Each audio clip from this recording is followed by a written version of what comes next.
गली में खड़ा करने के बाद जब हमने इसको रिक्वेस्ट की किया लोगों ने कि आज ये नीचे आपका रिक्शे के कारण ट्रैफिक जाम हो गया जी। तो इसने छत पर खड़े होकर माँ बहन की गाली देनी आरंभ कर दी और इसने यहाँ तक भी कहा मैं रोड पर रिक्शा खड़ा नहीं करूँगा, तुम्हारे घर में खड़ा करूँगा क्या। बाइक वाला जो है वीडियो बना रहा होता है उसके ऊपर भी हमला किया जाता है आपके आदमियों की तरफ से। देखिए उस पर वीडियो पे उस पर कोई हमला नहीं किया जा रहा, उसको हम यही कह रहे थे कि आप भी इस जाम के अंदर फंस रहे हैं, तो आप जाम के अंदर फंस रहे हैं। तो वो भी बोला कि उसका जो मेरे को उसमें उसकी लैंग्वेज उसका मुझे नहीं पता किस भाषा का प्रयोग उसमें हो रहा है। तो उसको मैंने एक ही बात कही, बेटा तू अपनी साइड से तू भी तो निकलना, तू भी तो जाम में फंसा हुआ है। सर आप पब्लिक फिगर हैं, लोग आपको देखते हैं पहचानते हैं, आप क्रिया की प्रतिक्रिया अगर देंगे तो सड़क पे हर कोई यही करेगा, फिर कानून प्रशासन शासन कोर्ट अदालत ये सब क्या करेंगे। देखिएगा मैं एक तो फिर बता रहा हूँ आपको कि आदमी किसी प्रकार की गर्दन पे कोई हाथ मारेगा मैं कानून के थाने में जाऊंगा, बाद में जाऊंगा, पहले अपनी रक्षा करूंगा। बाद में भी तो नहीं गया आप?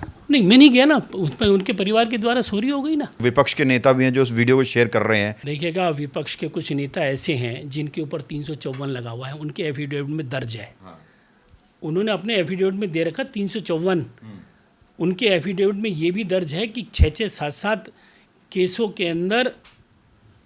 के अंदर अभी केस चल रहे हैं कोर्ट के अंदर उनके। देखिए मैं केवल इतना ही कहना चाहूँगा कि आप सब इस प्रकार की कोई कार्रवाई देखते हैं तो उसको रोकने का आपको प्रयास करना चाहिए, अपने दायित्व का निर्वाह करना चाहिए। नमस्कार, मैं हूं प्रवीण और आप देख रहे हैं India time 24 news. Social media का ज़माना है, सोशल मीडिया पर कुछ ना कुछ वायरल होता रहता है। इसी के संबंध में हमारी ये खबर है।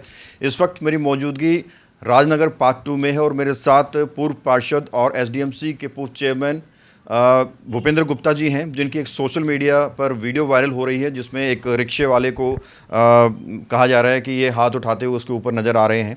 और ये वीडियो कुछ राजनेताओं ने भी शेयर की है और कुछ लोगों ने भी शेयर की है, कुछ मीडिया वालों ने भी शेयर की है। तो ज़रूरी हो जाता है इनसे बात करना, इनसे पूछना कि ये क्या वीडियो है और इनका क्या कुछ पक्ष है इसके ऊपर, क्योंकि कोई भी एक्शन हम लोग लेते हैं तो यकीनन उसके पीछे कुछ ना कुछ वजह ज़रूर होती है। भूपेंद्र जी बहुत बहुत स्वागत है आपका। धन्यवाद। इस चैनल के माध्यम से मैं आपको सबसे पहला सवाल तो मेरा यही है कि ये वीडियो एक्चुअल में है कहाँ की? ये वीडियो राजनगर पार्ट 2 की ही है। मैं इस वीडियो के संबंध में आपको 2-3 तथ्य प्रस्तुत करना चाहता हूँ। हाँ, तो ये जो वीडियो सामने आई है भूपेंद्र जी, ये बताइए कि आपके साथ कौन कौन लोग थे। और वीडियो में दिख रहा है कि रिक्शे वाला आता है, रिक्शा हटाता भी है और उसके साथ हाथापाई होती है, आप लोग हाथापाई करते हैं। तो कुछ लोग तो ये भी कह रहे हैं कि भाजपा पार्षदों की गुंडागर्दी भी सामने आने लग गई है। देखिएगा कि ये नंबर 1 तो ये वीडियो इनकम्प्लीट है जी। और कुछ लोग कहने वाले, जहाँ तक मेरे संज्ञान में है, वो ये कहना चाहता हूँ जिसकी छलनी में 100 छेद हैं जी। तो वो बोल रहे हैं तो उनको तो शोभा देता नहीं। मैं इस रिक्शे वाले के तथ्य पर आपको कुछ चीज़ आंकड़े प्रस्तुत करना चाहता हूँ। ये मेरा ये लेटर आप देखवाइएगा। एक लेटर मैंने एलजी मोदी को लिखा, लेफ्टिनेंट गवर्नर को, एक लेटर परिवहन मंत्री को लिखा और दिल्ली सरकार को भी एक लेटर लिखा गया। लेटर लिखा किस विषय पे गया? आप सब जानते हैं कि दिल्ली के अंदर जो ई रिक्शा चलाने वाले लोग हैं, अधिकतर लोग तो ठीक ठाक से चलाते हैं, लेकिन कुछ लोग इसमें से ऐसे भी हैं जो नाबालिग हैं। नाबालिग के साथ साथ शराब पीकर भी रिक्शा चलाते हैं, जिसके कारण दिन प्रतिदिन घटनाएं घट रही हैं। हमने एक ही बात कही कि ऐसे व्यक्तियों पर नकेल कसी जाए। और मैं इनकम्प्लीट इसलिए कह रहा हूँ क्योंकि जब ये दोपहर का समय है और इस पर्टिकुलर व्यक्ति विशेष के द्वारा शराब पीने के बाद लोगों से झगड़ा किया गया और ऊपर छत पर चढ़ गया और अपनी रिक्शा को उसने गली में खड़ा कर दिया। गली में खड़ा करने के बाद जब हमने इसको रिक्वेस्ट किया लोगों ने कि आज ये नीचे आपका रिक्शे के कारण ट्रैफिक जाम हो गया, तो इसने छत पर खड़े होकर माँ बहन की गाली देनी आरंभ कर दी और इसने यहाँ तक भी कहा मैं रोड पर रिक्शा खड़ा नहीं करूँगा, तुम्हारे घर में खड़ा करूँगा क्या। तो हमने एक ही बात की, साइड में खड़ा कर ले जिससे आवागमन में दिक्कत ना हो। लेकिन जब ये बाहर आया, इसके पास कोई एक ऐसी हथियार वाली वस्तु थी, मुझे नहीं पता क्या थी, इसलिए मुझे धक्का दिया। धक्का देने के बाद इसने माँ बहन की इतनी अभद्र भाषा का प्रयोग किया जो बर्दाश्त के काबिल नहीं थी। मैं केवल एक बात कहना चाहता हूँ आपके माध्यम से, यदि मान लीजिएगा किसी शरीफ व्यक्ति के घर में कोई मनचला, कोई शराबी, कोई कबाबी घुस जाए तो क्या आप पहले थाने में जाके रिपोर्ट करेंगे, अपनी आत्मरक्षा और आत्मसम्मान की रक्षा करेंगे? तो आत्मसम्मान और आत्मरक्षा में हमने नेचुरल है उसको धमकाया भी और उसको डांटा भी कि किस प्रकार से आप व्यवहार कर रहे हो, और मारा भी उसको। मैं देख, मेरे तरफ से कोई हाथ नहीं लगाया गया। जब वो रिक्शे के अंदर जो था वो हाथ केवल ये था कि उसके पास जो सामान था उसको हमने छीनना चाह रहे थे, वो किसी को लग जाता तो इसके कारण ये है। और यदि कोई व्यक्ति किस प्रकार का व्यवहार करेगा तो समाज के अंदर गुस्सा हर एक व्यक्ति में होता है, तो गुस्सा व्यक्ति का होता है तो उस टाइम गुस्से के अंदर क्रिया की प्रतिक्रिया अवश्य देखने को प्राप्त होती है। तो भूपेंद्र जी ये बताइए, आप जिस तरह से बता रहे हैं कि जो है उसने ड्रिंक भी करी हुई थी, उसके पास वेपन भी था, वो गाली गलौज भी कर रहा था और आपके आने से पहले से ही कर रहा था, तो ताज्जुब नहीं है कि कोई भी एक भी कंप्लेंट उसके खिलाफ अभी तक नहीं की गई? देखिएगा आज के समय में लोगों को है ना वीडियो बनाने की आदत हो गई है। उनके घर में चोरी हो रही होगी ना तो उसकी वीडियो बनाएंगे वो जी। उसको ये नहीं कहेंगे चोर चोरी मत कर, वीडियो बना ले, प्रूफ के तौर पे बना ले। वो घर में नहीं आया था, वो गली में आया था, आप उसके घर गए थे? ना, हम उसके घर नहीं गए, हम गली में ही हैं। हाँ। और आप जाके गली वालों से पता करिए, लोग उससे परेशान हैं। अच्छा। रोज़ गली के अंदर रिक्शे को खड़ा कर देना, ट्रैफिक जाम हो जाना, तो लोगों ने समझाया होगा, ऐसा नहीं है। ये मतलब तो नहीं है कि आप कानून हाथ में ले लेंगे, आप कंप्लेंट कर सकते थे, पुलिस बुला सकते थे। देखिए मैंने एक शब्द कहा, मेरे घर में चोर घुस जाए, मेरे गले पे को हाथ मारे, मैं पुलिस में कंप्लेन करूंगा? इस प्रकार का यदि कोई सोचता हो तो सोचे, लेकिन भूपेंद्र गुप्ता ऐसा नहीं सोचेगा। Bhupendra Gupta on the spot जो है इंसाफ कर देते हैं? नहीं, इंसाफ नहीं कर देता। मैंने एक बात, ऐसा नहीं सोचेगा मेरे घर में कोई चोर घुसा, मेरे घर में किसी ने बदतमीजी करी और मैं कहूँगा मैं थाने जाऊँगा, मैं थाने नहीं जाऊँगा। पहले उस पर क्रिया की प्रतिक्रिया आपको देखने को अवश्य प्राप्त हो रही, फिर उसके बाद थाने में जाके उसकी रिपोर्ट दर्ज होगी।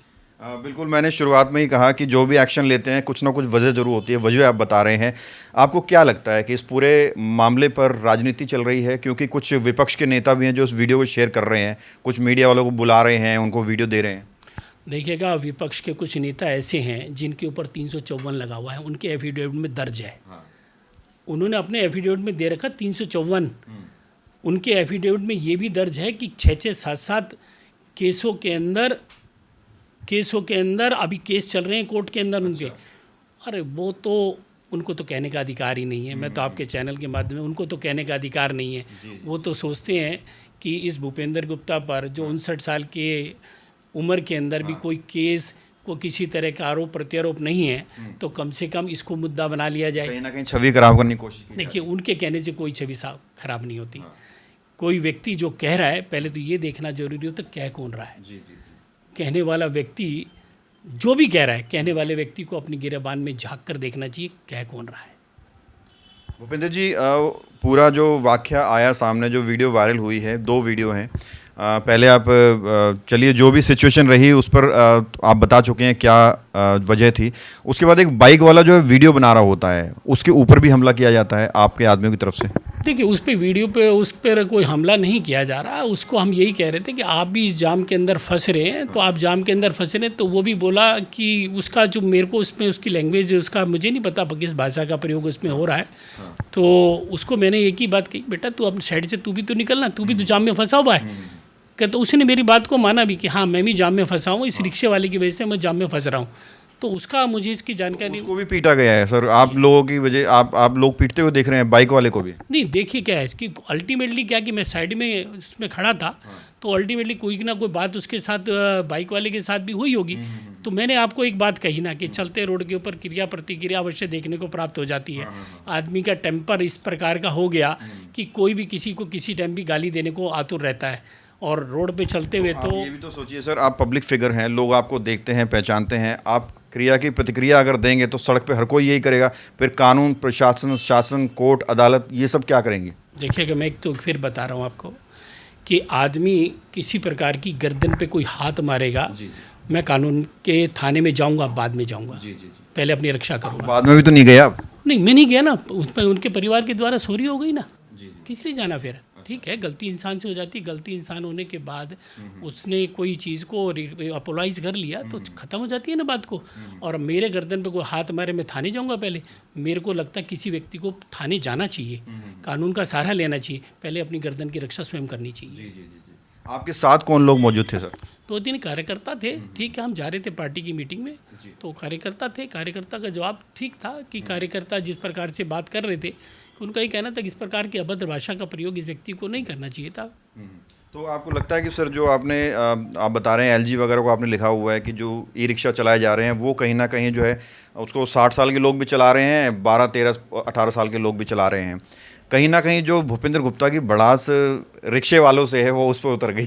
नहीं, मेरी कोई भड़ास रिक्शे वालों से नहीं है। मैंने अभी आपको एक बात कही, अधिकतर रिक्शे वाले बहुत संयम से रिक्शा चलाते हैं, लेकिन कुछ रिक्शा वालों की वजह से अधिकतर रिक्शा वाले भी बदनाम हो जाते हैं। और आपने देखा होगा कि ई रिक्शा के कारण कहीं ना कहीं हम सब परेशान हैं, बदतमीजी के कारण, बदतमीजी के कारण, नाबालिगों के कारण, शराब पीने के कारण। और कई बार आपने देखा होगा रिक्शा जिसकी सवारी जो 4 या 5 लोगों की कैपेसिटी होती है वो 8-8, 10-10 लोगों को लेके चलते हैं, किसी की जान की कोई परवाह उनके ऊपर नहीं होती। तो मेरा केवल इतना कहना है, ऐसे ई रिक्शा चालक जो नाबालिग हैं उनको रिक्शा नहीं चलानी चाहिए, क्योंकि जो सवारी उसके अंदर बैठी है उसकी भी जान की उनको परवाह अवश्य होनी चाहिए। तो जो लोग आपको देख रहे हैं, जिन लोगों ने आपकी वीडियो भी देखी है, जो नेगेटिव उसको नेगेटिविटी में ले रहे हैं, उनको आप क्या कहना चाहेंगे? देखिए, मैं केवल इतना ही कहना चाहूँगा कि आप सब इस प्रकार की कोई कार्रवाई देखते हैं तो उसको रोकने का आपको प्रयास करना चाहिए, अपने दायित्व का निर्वाह करना चाहिए। और ये मेरे द्वारा नहीं, प्रत्येक नागरिक के द्वारा जो ई रिक्शा ऐसे नाबालिग चलाते हैं, आप उसके अंदर बैठते हैं तो आप ये मान के चलिएगा कि आपकी जान को भी खतरा है। यदि कोई शराब पीकर रिक्शा चला रहा है तो मेरा आपसे कर्तव्य है उस रिक्शा में आप ना बैठें और उसकी कंप्लेन अवश्य करें। हमारे द्वारा कंप्लेन की जा रही है। मैं ई रिक्शा में नहीं बैठा, लेकिन मैंने लोगों के मुख से सुना है कि ई रिक्शा के कारण हमारी जान कहीं ना कहीं आज बच गई, क्योंकि ई रिक्शा पलट गया, क्योंकि नाबालिग उसको चला रहा था। मैं दिल्ली पुलिस से भी और दिल्ली ट्रांसपोर्ट डिपार्टमेंट से भी ये आग्रह करूंगा कि जो ई रिक्शा इस प्रकार के चलाए जा रहे हैं उन पे कार्रवाई हो। और मैं आपको एक बात और बताना चाहता हूँ, पालम के विधायक कुलदीप सोलंकी जी के द्वारा भी एसडीएम और डीएम की बैठक में इस मुद्दे को उठाया था कि ई रिक्शा की जो बदतमीजी है चालकों की, उस पर कहीं ना कहीं नकेल कसने का प्रयास हम सबको करना चाहिए। और इसी वजह से बस की भी शुरुआत की है, पालम मेट्रो से अलग अलग जगहों पर बस भी जा रही हैं। देखिएगा, बस की शुरुआत हुई है, इसकी तो मैं बहुत बहुत बधाई देता हूँ। ट्रांसपोर्ट व्यवस्था ना होने के कारण भी ई रिक्शा को बढ़ावा मिला है। जब ट्रांसपोर्ट व्यवस्था हो जाएगी, लोगों को फ्री में, महिलाओं को फ्री में जाने की सुविधा मिलेगी, तो ई रिक्शा पर 50 रुपये और 100 रुपये क्यों देंगे? क्योंकि ई रिक्शा वाला तो कोई मनमानी दाम ही मानता है। तो मैं तो केवल कहता हूँ दिल्ली सरकार को भी, कुलदीप सोलंकी को भी बहुत बहुत बधाई, जिनके क्षेत्र से बस की व्यवस्था चालू की गई है। तो बिल्कुल भूपेंद्र गुप्ता जी ने जो वीडियो वायरल हो रही है उस पर जवाब दिया, और निश्चित तौर पर हमने आपको बताया कि कुछ भी अगर एक्शन होता है तो उसके पीछे कुछ ना कुछ वजह जरूर होती है। और इस वीडियो को कहीं ना कहीं राजनीतिज्ञ इस्तेमाल कर रहे हैं। वजह ये है कि एमसीडी चुनाव आने वाले हैं, कहीं ना कहीं छवि धूमिल करने की कोशिश की जा रही है, प्रयास किया जा रहा है, ऐसा भी हो सकता है। एक सवाल हटके मैं पूछना चाहूँगा, चुनाव भी आ रहे हैं, क्या कुछ मुद्दे रहेंगे चुनाव में, एमसीडी के चुनाव में, और क्या दिल्ली जीतने वाले हैं? देखिए, अगर दिल्ली को तो हम 100% जीतेंगे। आप एक चीज़ नोट कर रहे होंगे, जहाँ जहाँ झाड़ू के पार्षद हैं वहाँ 1 रुपये का भी डेवलपमेंट का काम नहीं हुआ। और जहाँ जहाँ पार्षद हैं वहाँ सफाई कर्मचारी नदारद है। मैं इस चैनल के माध्यम से एक बात को कहना चाहता हूँ, आप इस विषय को जरूर उठाइएगा। आपकी वार्ड में क्या चल रहा है राजनगर में? लगभग 200 से 225 कर्मचारी हैं, उपस्थित कोई 25-30 ही रहते हैं। सैलरी सबकी आती है? सैलरी सबकी आती है। कूड़े के ढेर लग गए हैं। और हालत यह है कि सफाई कर्मचारी ना होने की वजह से कल बरसात हुई थी। ये भगत सिंह मार्ग आप देख रहे हैं ना, इस भगत सिंह मार्ग पर सारा का सारा मल रोड पर था। नाले की सफाई हुए 5 साल हो गए, कर्मचारी होंगे तो नाले की सफाई करेंगे ना, कर्मचारी होंगे तो रोड की सफाई करेंगे ना। और इसके साथ साथ आप एक चीज़ और देख रहे होंगे, जहाँ जहाँ झाड़ू के पार्षद हैं वहाँ फॉगिंग नहीं हो रही। डेंगू का मच्छर डे बाय डे, दिन प्रतिदिन पनप रहा है, फॉगिंग नहीं हो रही, दवाई की छिड़काव नहीं हो रहा, तो फॉगिंग क्यों नहीं हो रही? दूसरे के वार्ड में हो रहा है, लेकिन झाड़ू के वार्ड में क्यों नहीं हो रहा? इसलिए नहीं हो रहा, कहीं ना कहीं उनके कर्मचारियों के साथ मेल जोल है, गठजोड़ है। और इस गठजोड़ को तो हम सब सोशल मीडिया के माध्यम से हम सबको उठाना चाहिए और अपने राजनगर को साफ सुथरा रखने का हम सबका प्रयास करना चाहिए, ये सबका दायित्व बनता है। तो इस बार दिल्ली जवाब देगी, इस बार जनता जवाब देगी झाड़ू को? मुझे तो लगता है कि आने वाले समय में आप देखिएगा ये 2 अंकों में सीमित हो जाएगी। 2 अंकों में। बहुत बहुत शुक्रिया सर हमसे बात करने के लिए। धन्यवाद जी। तो ये थे हमारे साथ भूपेंद्र गुप्ता जी, जिन्होंने बेबाकी से हर सवाल का जवाब दिया और साथ ही साथ जो वीडियो वायरल हो रही है, क्यों ऐसा करना पड़ा, क्या कुछ सिचुएशन थी, इसके बारे में भी बताया। बहरहाल कैमरा जर्नलिस्ट अभय के साथ प्रवीण, इंडिया टाइम 24। खबरों से खबरदार रहने के लिए चैनल को सब्सक्राइब करें और प्रेस करें बेल आइकन।